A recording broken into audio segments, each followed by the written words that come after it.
We begin tonight's show in the NFL with Monday Night Football as the LA Chargers beat the New York Jets 27-6 for the Chargers.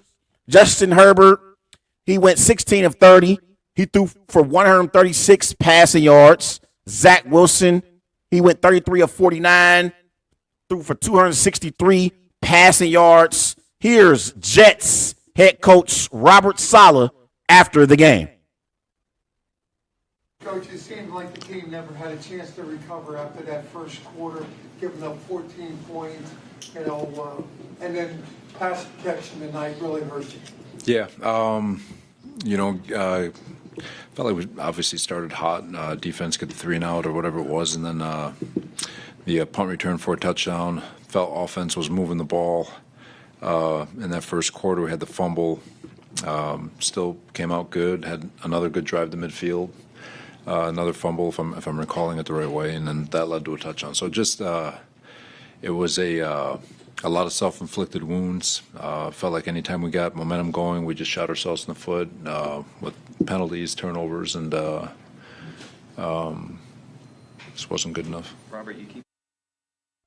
That was Jets head coach Robert Saleh after the Jets 27-6 loss to the LA Chargers last night. So, my biggest takeaway from last night's matchup between the Chargers and the Jets is the New York Jets have found out that after Aaron Rodgers, Zac Wilson is not their guy.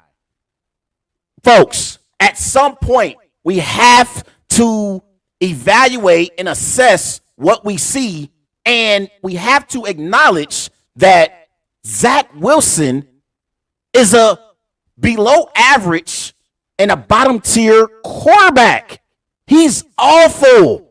At some point, the New York Jets need to realize in 3 years, after watching Zac Wilson struggle time and time and time again, at some point, the New York Jets have to realize that Zac Wilson is not their guy once Aaron Rodgers retires from the NFL.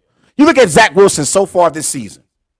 Zac Wilson, 5 touchdowns, 5 interceptions, 1,600 passing yards. He's completing 60% of his passes. But when you dive deeper into his statistics, he's bottom tier in all major statistical categories amongst quarterbacks. Zac Wilson, he's ranked 31st in the NFL in completion percentage. He's ranked 30th in the NFL in yards per pass attempt. His touchdown interception ratio, it's tied for 28th in the NFL. His passer rating is ranked 30th in the NFL. And this is out of 40 quarterbacks with at least 350 passing attempts. And this is since 2021, his statistics. He's last in completion percentage. He's ranked 37th in yards per pass attempt. His touchdown interception ratio is ranked dead last. His passer rating is ranked dead last. At some point, the New York Jets organization, they have to acknowledge and admit that they made a mistake drafting Zac Wilson, because in these 3 years since he's been in the NFL, he's been pathetic. And I look at the New York Jets last night, and I'm watching the game, and defensively, the New York Jets have an elite defense. This is a top 5 defense in the NFL. Defensively, you got Sauce Gardner at DB. You also got DJ Reed as well, Tony Adams. And in that defensive line up front, you got Quentin Williams. You got Quentin Jefferson as well. At linebacker, you got C.J. Mosley. You got Quincy Williams. The Jets defense is a top 5 defense in the NFL.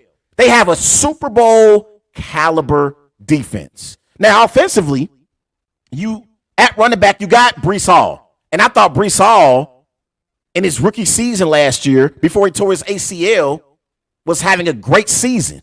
And he's shown flashes even this year of still being a dynamic running back. But you got Breece Hall in the backfield. At receiver, you got Garrett Wilson, a young, up-and-coming star at the receiver position. You got Alan Lazard at tight end. You got C.J.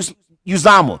So he has decent weapons to distribute the football to. Now, that Jets offensive line isn't really good, but at some point, we have to admit that the Jets made a mistake drafting Zac Wilson, because this Jets roster, if you put in a quarterback who's competent, the Jets would be Super Bowl contenders.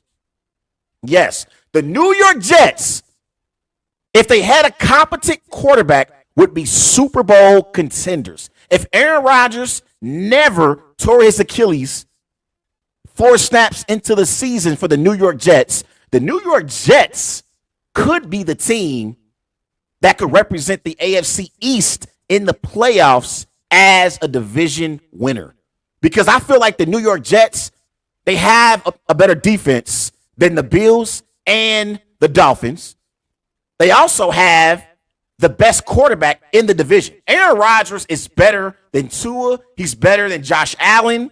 So the Jets would have the better quarterback with Aaron Rodgers. They would also have the better defense as well. So I think it's safe to say that if Aaron Rodgers never got injured, the New York Jets would have a better record than 4-4, and they would be Super Bowl contenders in the AFC. But because they have Zac Wilson, they are now 4-4 on the season, and I don't see the Jets being a team that's going to compete for a playoff spot. I just don't see it. Like, I'm looking at their upcoming schedule. Week 10, they're in Las Vegas. I love the way the Raiders played in Week 9, so that's a game I think the Jets will lose. Week 11, they're in Buffalo. Week 12, they are home against the Dolphins. Week 13, they are home against the Falcons. Week 14, they're home against the Texans. And the way C.J. Stroud is currently playing, the Texans will beat the Jets in Week 14. And I look at the stats in this game, right? If you look at the stats, the Jets had 17 first downs. The Chargers only had 14 first downs. The Jets had 206 passing yards. The Chargers only had 107 passing yards. The Chargers only had 191 total yards for the game. The Jets had 270 total yards for the game. The Jets dominated time of possession. They had the ball 34 minutes. The Chargers only had the ball for 25 minutes. So what was the difference in the game? The difference in the game was Zac Wilson is in the bottom half in the NFL as a quarterback. And if he doesn't get the ball out of his hands, as soon as he snaps the football, he usually takes sacks. He takes sacks. We have to acknowledge that the Jets made a mistake drafting Zac Wilson, and he's not the answer for the Jets moving forward. Even after Aaron Rodgers retires, they have to go out and draft a quarterback at some point, or maybe they even can trade for a quarterback. I said once Aaron Rodgers got injured, they should get on the phone and try and trade for Kirk Cousins.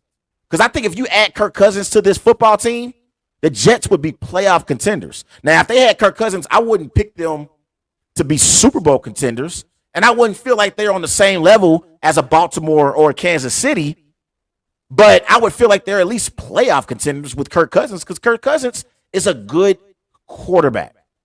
But that's my take on the New York Jets. Now, when it comes to the LA Chargers, yes, the LA Chargers are now 4-4 on the season. And they've had back-to-back wins against the Bears and the Jets. And Justin Herbert for the season, 13 touchdowns, 4 interceptions, 2,026 passing yards. He's completing 67% of his passes. Last night, I'm not going to give the Jets defense, I'm not going to give the Chargers defense all the credit that I've been hearing NFL analysts give them all morning long while I've been listening to sports shows. Everybody been talking about, oh my God, the Chargers defense was great last night. And you look at the numbers last night, 0 touchdowns allowed. They had 8 sacks, 71 total tackles, 7 passes defended, 3 fumble recoveries, and they made the Jets offense go 3 of 17 on third down. And Khalil Mack and Joey Bosa were tremendous last night. They had great performances, but it was against the Jets, and it was against Zac Wilson. I can't give the Chargers defense credit for holding the Jets to only 6 points and having them go 3 of 17 on third down. And competition matters. I say it all the time. To me, what makes you an elite defense is how you perform against opposing elite quarterbacks and opposing elite offenses. But if you're going up against an offense that is as anemic and as bad as a New York Jets offense is, that's being led by Zac Wilson, I can't say the Chargers defensively have turned a corner and are going to be this decent or average defense moving forward. You look at the Chargers defensive statistics this year, they are ranked 31st in total yards given up per game. They give up 403 yards per game. They give up 286 passing yards per game. That's ranked dead last in the NFL. And teams average 22 points per game, which is ranked 21st in the NFL against this Chargers defense. So, no, I'm not going to give the Chargers defense credit for holding this Jets offense to under 10 points and having Zac Wilson go 3 of 17 on third down. Competition matters, so I'm not giving them credit. But I do think as the season goes along, maybe the Chargers could get into a rhythm. Here's their schedule over the next 5 weeks. Week 10, they're home against the Lions. That's a game they could possibly lose. But week 11, they're in Green Bay. That should be a game the Chargers should win against the Packers. Week 12, they're home against the Ravens. They'll lose that game. Week 13, they are in New England against the Patriots. They should beat Bill Belichick and the New England Patriots in week 13. And then week 14, they are home against the Broncos. If you want to be a playoff team and be a playoff contender, you have to beat the Denver Broncos at home in week 14. So over the next 5 games, the only 2 games I see that are for sure L's for the Chargers are week 10 against the Lions and week 12 against the Ravens. But week 11 against the Packers and week 13 against the Patriots and week 14 against the Broncos, those are winnable games for the Chargers. Those are winnable games. They're not going to win the AFC West, but they can possibly sneak into the playoff picture as the season goes along. So it's going to be interesting to see how they end the season. Everyone wants to talk about Justin Herbert and how he performs. I do believe that Justin Herbert is a good NFL quarterback. And I'm not going to judge Justin Herbert until the Chargers fire Brandon Staley. So I reserve my judgment on Justin Herbert. I know Justin Herbert only has 1 playoff appearance. And in that 1 playoff appearance, he did give up a 27-0 lead to Trevor Lawrence. But considering the circumstances and that being that Chargers organization and dealing with bad coaching, I don't feel like you can really have an opinion on Justin Herbert as a quarterback and as to whether or not he can be a quarterback who you can build your team around. I think we know the talent is there and we know the potential is there, but his surroundings is bad to me and his situation is bad. So I think Justin Herbert is a good quarterback that could be great if the situation around him improves. And I think the number one way to improve his situation is the Chargers finally realizing that Brandon Staley is not the answer at head coach. At some point, maybe they'll realize it. But I don't think Brandon Staley is a good head coach. I do want to shout out Keenan Allen. Keenan Allen last night, he became the second receiver in Chargers history with the most receiving yards. Antonio Gates had 11,841 receiving yards. Keenan Allen now, well, at the time, he had 10,007 receiving yards. He added another catch in this game, so he added on top of that yardage. And when you look at active players who have the most receptions in the NFL, only Julio Jones, DeAndre Hopkins, and Travis Kelce have more receptions than Keenan Allen. So shout out to Keenan Allen on becoming the second leading receiver when it comes to receiving yards in Charger history. He's had a tremendous career so far. And I know Phillip Rivers was smiling as Keenan Allen broke that record last night and moved into second place on the all-time receiving list for the LA Chargers.